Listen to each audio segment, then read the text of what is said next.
আহকচোন আজি গধূলি কৰা নাহৰ পোহৰে কৰা কেইটামান কাণ্ড চাওঁ। এয়া ফাৰ্ষ্টতে দেখিছেনে কাগজ এটুকুৰা তিয়াই ধুনীয়াকে একদম মোহাৰিছে আৰু ৱাল বিলাকতো আঁকি অৱস্থা নাই।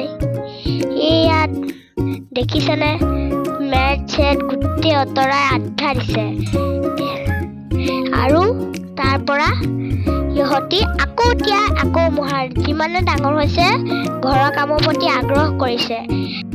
আজি গধূলিৰ পৰা ইহঁতি গোটেই ঘৰটো মোহাৰিছে। আকৌ ইয়াক দেখি পাই আকৌ পোহৰো লাগিছে। চাওকচোন কি ধুনীয়াকে মোহাৰিছে, দেখিছেনে? এই আগতে পানী ছটিয়াইছে আকৌ এবাৰ।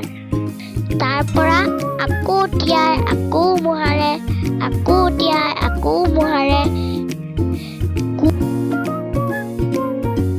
এই চাওক আকৌ এবাৰ পোহৰ লাগিছে, পোহৰো লাগিছে, দেখিছেনে এবাৰ? ইহঁতৰ যে কোনোবা সময়ত কাণ্ডবিলাক চাই গালিও দিবলৈ মন যায়, মৰমো কৰিবলৈ মন যায়, কি কৰিম বাৰু?